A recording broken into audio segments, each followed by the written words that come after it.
Welcome back sa aking channel. Dating aktres Catherine Luna emosyol at lubos na nagpasalamat kay Coco Martin at Julia Montes dahil sa pagtulong sa kanyang operasyon sa isang mata niya na nakakakita na ngayon. Panuurin at pakinggan ang buong detalye.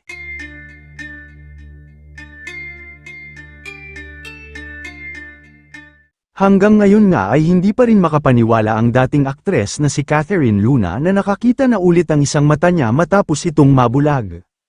Kaya naman sobra-sobra talaga ang pasasalamat nito sa dating karelasyon niya na si Coco Martin dahil sa pagpaabot ng tulong sa kanya, na gumastos sa kanyang pagpapagamot at operasyon sa kanyang mata.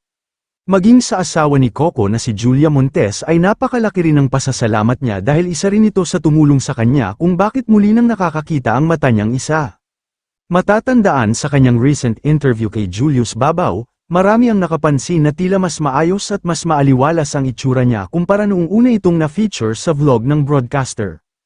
Ayon kay Catherine, bumalik ang confidence at pag-asa niya at mas porsigido pa siyang magsikap sa buhay ngayon dahil maayos na ang kanyang paningin matapos siyang may pagamot. Kung hindi dahil kay Coco Martin at Julia Montes ay malamang ay hindi na ipagamot ang kanyang isang mata na hindi na nakakakita, kaya naman lubos ang pasasalamat niya sa dalawa dahil tinulungan siyang makaahon muli.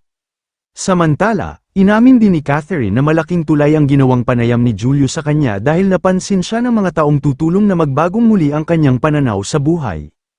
Hindi niya rin daw akalain na tutulungan siya ni Coco sa kabila ng mga nangyari noon at mga nagawa niyang kasalanan sa aktor. Buti na lang daw ay napakabuti ng puso ni Coco dahil agad nakalimot sa mga kasalanan niya.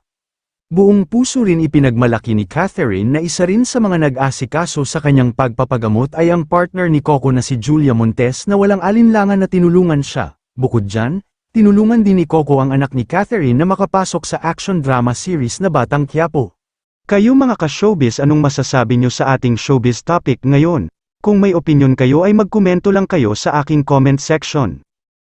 At syempre kung bago pa lang kayo sa aking channel ay mag-subscribe na kayo para lagi kayong updated sa mga showbiz trends na ina-upload ko. Maraming salamat po.